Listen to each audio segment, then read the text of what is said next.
چونٹی بھی ان کے قدموں میں سجدہ رہے، تو انسان بھی رہے، تو پھر تیرے اشرف المخلوقات ہونے کا کیا فائدہ ہوا؟ تو ان کی بارگاہ میں مؤدب، چونٹی بھی مؤدب، جانور بھی مؤدب، حلال حرام سارے جانوروں نے سر جھکایا. وہ تو آدم صفی اللہ تھے، صرف ملائکہ کو کہا. جب مہدی علیہ السلام کا آنا ہوا تو کل مخلوقات کو کہا سجدہ ریز ہو جاؤ، جس میں صرف جانور چرند پرند نہیں، ساری مخلوقات شامل ہیں، جبریل سمیت، فرشتے بھی، ملائکہ بھی، موکلات بھی. اور یہ نہیں کہ صرف الوی موکلات، سفلی موکلات، ناری موکلات، نوری موکلات.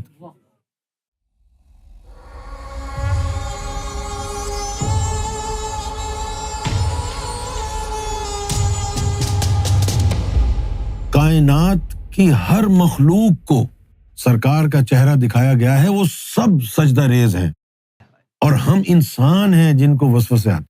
اس لیے کہتا ہوں ہم غلیظ لوگ ہیں. بالکل ہم نے مانا نہیں ہے، بالکل انہوں نے منوایا ہے، یہ ان کا فضل ہے. یہی ان کا فضل ہے، یہی تو حقیقت ہے. یہ چیزیں تنگ کرتی ہیں، پھر رونا آتا ہے.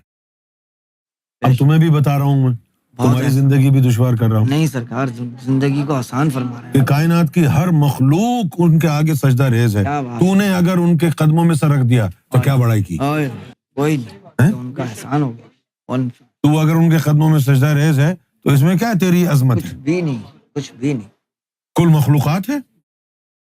اب چونٹی بھی ان کے قدموں میں سجدہ ریز، تو انسان بھی رہے، تو پھر تیرے اشرف المخلوقات ہونے کا کیا فائدہ ہوا؟ تو ان کی بارگاہ میں مؤدب، چونٹی بھی مؤدب، جانور بھی مؤدب، حلال حرام سارے جانوروں نے سر جھکایا. وہ تو آدم صفی اللہ تھے، صرف ملائکہ کو کہا. جب مہدی علیہ السلام کا آنا ہوا تو کل مخلوقات کو کہا سجدہ ریز ہو جاؤ، جس میں صرف جانور چرند پرند نہیں، ساری مخلوقات شامل ہیں، جبریل سمیت، فرشتے بھی، ملائکہ بھی، موکلات بھی. اور یہ نہیں کہ صرف الوی موکلات، سفلی موکلات، ناری موکلات، نوری موکلات. اب وہ ساری پیچھے سے جان کے آدمی دیکھتا ہے یہ سب جو بے زبان جانور ہیں، ان کو انہوں نے اتنا ادب دیا ہے. ہم ہیں ان کو سامنے رکھتے ہوئے پھر آدمی یہ کہتا ہے کہ یار ہم جیسے غلیظوں کو نبھا رہے ہیں سرکار. اور خدا کی قسم ہر مخلوق کا، ہر قسم کی مخلوق کا ہر جو ہے رکن اپنے اپنے طور پر سرکار کی حمد و ثنا میں مشغول و مصروف ہے. کیا درخت ہوں، کیا پہاڑ ہوں، کیا سمندر ہوں، جمادی روح والے، نباتی روح والے، حیوانی روح والے، کل مخلوقات آپ کی حمد و ثنا میں مشغول ہوں. اور ہم اگر دو چار قصیدے پڑھ لیں، بھائی میں نے آج قصیدہ پڑھ لیا ہے، چرند پرند کتے بلے گائے پہاڑ سمندر سب پڑھ رہے ہیں. تو انسان ہو کر تجھے تو کچھ اور کرنا چاہیے تھا، اس سے بڑا کچھ کرنا چاہیے تھا. یہ کوٹری آستانے سے پہلے ایک جو موڑ آتا تھا، گیٹ سے آتے تھے، ریلوے گیٹ سے قبرستان کراس کر کے، جہاں ٹی وی سینٹر تھا کچھ اس طرح، سینیٹوریم جو تھا جی، پہلے وہاں پر انہوں نے بنیاد بنائی تھی مرکز آستانے کے لیے، وہ جگہ لی تھی پہلے. ہاں، شروع کی جو چٹان کا کارنر تھا، تو بتانے کا مطلب یہ ہے کہ جس طرح ابھی آپ فرما رہے تھے نا، کیا چرند پرند، کیا شجر حجر، کیا درخت، کیا، تو وہ جو چٹان تھی وہاں پر ایک رات سرکار تشریف لائے، یعنی دن کے وقت، شام کے وقت جب تعمیر چل رہی تھی، وہ کمرے بنا رہے تھے، تو وہاں چند اینٹیں رکھ دیں پھر سرکار کے لیے، کیونکہ سرکار نے ایسے ہی زمین پہ بیٹھنا چاہا، لوگوں نے کہا نہیں اینٹیں رکھ دیتے ہیں چند ایک. سرکار اینٹوں پر تشریف فرما رہے کوئی آدھے پونے گھنٹے، اور اس کے بعد سرکار تشریف لے گئے. تو وہ رات کو کئی لوگوں کو وہاں سے نور نکلتا ہوا نظر آتا تھا. یعنی عرصے کے بعد جو لوگ نئے آئے، پرانے، جن کو پتہ بھی نہیں کہ یہ آستانہ ہے، ایسے انجان لوگوں کے ساتھ یہ ہوا کہ وہ ڈھونڈ رہے تھے اس علاقے میں، رات کے اندھیرے میں ٹرین سے آئے ہیں، سفر کر کے اب دیر سے آئے ہیں، تو وہاں سے پہنچے تو وہ چمکتی ہوئی پہاڑی سے نور نظر آتا تھا ان کو. تو پھر وہ آگے پہنچتے، لوگوں سے پوچھتے، تو وہ کہتے کہ نہیں یہ نہیں، تھوڑا سا اور آگے جا کے وہ ہے ان کا آستانہ سرکار کا. تو جب نئے لوگوں نے یہ بات کی تو مسکرا کے میں بڑا حیران تھا. میں نے کہا سرکار یہاں سے نور ان کو نظر نہیں آیا، لیکن وہ فرمایا وہ کارنر دور سے نظر آتا ہے، کئی میل دور سے پہاڑی کا. تو ان کی رہنمائی کے لیے ہم وہاں تھوڑی دیر بیٹھے تھے، وہ پہاڑی بھی اب ذکر کر رہی ہے اور وہاں نور برس رہا ہے. اب چند دن پہلے ہم نے ایک بات کہی تھی نا. جی سرکار. کیا کہا تھا؟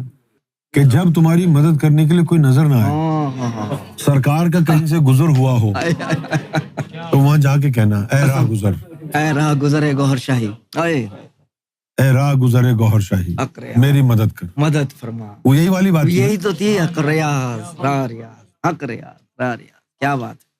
اسی طرح ایک دن دوران گفتگو آستانہ مبارک میں سرکار شام کے وقت اپنے پروگرام سے جو ہٹ کر موقع ہوتا تھا کبھی کبھی عطا فرما دیتے جیسے، اور خود چلے جاتے ہم بے تکلفی میں. اب وہ وقت سرکار کے اس تخلیہ مبارک کا تھا جب اور مخلوقات سے بھی آپ مصروف ہوں گے، ہمیں نہیں پتا تھا. ہم اسی طرح سمجھ کے بیٹھ گئے کہ سرکار شاید خاموش ہیں تو کچھ بات کریں ہم، تو بار بار کچھ نہ کچھ ہم چھیڑتے، آپس میں اشارے کرتے کہ کوئی بات چھیڑیں ہم اور سرکار گفتگو کریں. 2-4 لوگ بیٹھ گئے تو 2-3 دفعہ تو سرکار نے تھوڑا سا جواب دیا مختصر سا. اس کے بعد بڑے مسکرا کے نہ فرمایا کہ وہ یار کچھ اور لوگ بھی ہیں جن کو، کچھ اور مخلوقات بھی ہیں جن کو تھوڑا ٹائم دے دو نا، دیکھ نہیں رہے. اب جو اشارہ کیا تو درخت جھکے ہوئے تھے سرکار کی طرف، جو وہاں سارے چاروں طرف کھڑے، اور پھر وہ لہرانے لگے. تو سرکار نے فرمایا کہ یہ بھی تو سلام پیش کرنا چاہتے ہیں نا، یہ بھی تو قصیدے پڑھنا چاہتے ہیں نا، ان کو بھی سننے دو. تو پھر اس وقت یہ الفاظ بھی بیان فرمائے تھے کہ جب میں یہاں سے چلا جاؤں تو پھر اس صحن میں آ کر دیکھنا یہاں کی ہوا مختلف ہوگی، لیکن جب میری گاڑی یعنی پھاٹک کے پاس پہنچے گی پھر ان کا جھومنا دیکھنا، اور یہاں کھڑے ہو کے دیکھنا کہ فضا چینج ہو جائے گی. بے شک. تو اس وقت یہ بات بھی بیان فرمائی کہ یہ درخت بھی قصیدے پڑھتے ہیں اور گفتگو کرتے ہیں، بے شک، ان کی مدح و ثنا بھی ہم سن. اسی طرح سرکار وہ منظر بھی ان آنکھوں کو دکھایا کہ جب نارتھ ڈکوٹا کے سفر میں ایک جنگل سے ایسے گزر رہے تھے جہاں پر جو ہے بہت سارے مخلوقات، یعنی ظاہر میں بفلو اور اس طرح کے اور بھی تھے، مجھے نام نہیں یاد، بہت ہرن بھی بہت تھے. تو وہاں بار بار سائن بھی انہوں نے لگائے ہوئے تھے کہ ان کا دھیان رکھنا ہے کہ وہ کراس کرتے ہیں یا اس طرح. ایسی جگہ سے گزر رہے تھے، 2-3 میل کا ایسا راستہ تھا. تو وہاں پر خود ہم نے اپنی کھلی آنکھوں سے دیکھا، سرکار اگلی گاڑی میں تشریف فرما ہے اور ہم ان کے پیچھے والی 2-3 گاڑیوں میں ہیں، کہ وہاں پر جتنے بھی جانور بڑے بڑے بفلو اور سارے، وہ دونوں طرف قطار میں کھڑے ہوئے سرکار کی بارگاہ میں جھکائے ہوئے سر. ظاہر میں وہ منظر. اور بھی بہت مخلوق تھی، بہت سارے چھوٹے چھوٹے جانور جن کے مجھے نام نہیں آ رہے اس وقت، لیکن وہ سب کے سب کا رخ. اور یہ بات میں حیران ہو کے دیکھ رہا تھا کہ آزاد گھوم رہے ہوں، ادھر ادھر ہوں، کسی کی پیٹھ ہو، ایسا نہیں ہے. دور بھی کھڑا ہوا اگر بفلو تھا، بہت دور جہاں تک نظر جا رہی تھی، اس کا رخ بھی ادھر، ہرن کا بھی رخ ادھر. تو وہاں سے جب گزرتے ہوئے چلے گئے تو سرکار نے اشارہ دیا گاڑی سلو کرنے کا. دونوں طرف ان کی قطار تھی کافی دور تک. اس کے بعد ایک مقام پر موڑ پر سرکار نے اشارہ دیا. پہلے تو بہت سلو ہو گئی گاڑی، بہت سلو کر لی سرکار نے، اشارہ بھی دے دیا کہ سلو سلو. اور پھر ایک کارنر پر سرکار نے گاڑی روک کر اشارہ دیا کہ سب لوگ وہیں بیٹھے رہنا، کوئی میرے پیچھے نہیں آئے. پھر سرکار اس طرف گئے تھے نا، تو وہاں پر وہ آنکھوں سے منظر دیکھا کہ وہ سارے جانور اس گراؤنڈ میں جمع ہو گئے سرکار جہاں پر گئے. اللہ قسم، بہت دور سے ہرن بھی بہت بڑا ایک نظر آ رہا تھا، آپ نے دیکھا تھا نا، وہ بھی اس طرف جھکا کے سر کھڑا. اور پھر جیسے سرکار، اس کی ریکارڈنگ نہیں ہے، ریکارڈنگ نہیں ہے اس کی ویڈیو ہے، تھوڑی دور سے بنائی تھی اس کی ویڈیو. اچھا جی. تو اس میں سرکار کچھ گفتگو ان سے فرما رہے ہوں گے کہ اچانک سرکار نے ایسے ہاتھ کیا تو وہ رقص کرنے لگے، دھمال ڈالنے لگے. اور سرکار، ہم ڈرے تھوڑا سا کہ ان کو کیا ہو گیا، جس طرح ہوتا ہے نا کہ گھوڑے کو وجد آ گیا، اب یہ توڑ پھوڑ کرے گا. ہم تو سرکار مسکرا کے کہہ رہے ہیں نہیں وہیں کھڑے رہو، خیر ہے. اور وہ ادھم یعنی دھمال ڈال رہے تھے. وہ یہ پتہ چلا پھر بعد کہ وہ سرکار کی آمد کا ایک جشن کا سما تھا. تو ابھی آپ نے الفاظ بیان فرمائے نا کہ وہ مدح و ثنا کرتے ہیں، وہی الفاظ گونجے کہ جس طریقے سے یہ اعلان ہوا تو کل مخلوقات نے ان کی بارگاہ میں اپنا حسن عقیدت، خراج عقیدت جس انداز میں بھی پیش کیا. جیسے گاڑی چلا رہے ہیں سرکار پنجاب کے ٹور پہ، تو بالکل پہلی گاڑی جو تھی بالکل پرانی سی، جس کی 40 سے اوپر اسپیڈ بھی نہیں جاتی تھی، اس کے بارے میں خود مسکرا کے ایک دن فرما رہے ہیں کہ یار وہ پرانی سی گاڑی تھی اور 40 سے اوپر بھی اسپیڈ نہیں جاتی تھی. جب میں پہلی دفعہ اس پہ بیٹھ کے پنڈی کے لیے جانے لگا تو پنجاب کے راستے میں تھا، 2-3 دن لگنے تھے مجھے پہنچنے میں کیونکہ سلو چل رہی تھی. تو مجھے خیال آیا ہلکا سا چلاتے ہوئے کہ کہیں یہ راستے میں دھوکہ نہ دے جائے. تو سرکار مسکرا کے کہتے ہیں اللہ قسم گاڑی کی انجن نے آواز دی، باڈی نے، کہ گوہر شاہی میں آپ کو تکلیف نہیں دوں گا، مجھ پہ کرم کیا آپ نے، میں آپ کو پنڈی تک پہنچاؤں گی. واہ واہ. وہ گاڑی کی باڈی بول رہی ہے. تو مسکرا کے ایک ادا سے یہ بھی بات بیان فرمائی کہ یہ سب جو ہیں، ابھی آپ کی باتوں سے وہ باتیں ذہن میں گونجی ہیں کہ کل مخلوقات سرکار کی بارگاہ میں کس طریقے سے خراج عقیدت پیش کرتی ہیں. سرکار نے ابھی مجھے یہ کہا جی سرکار.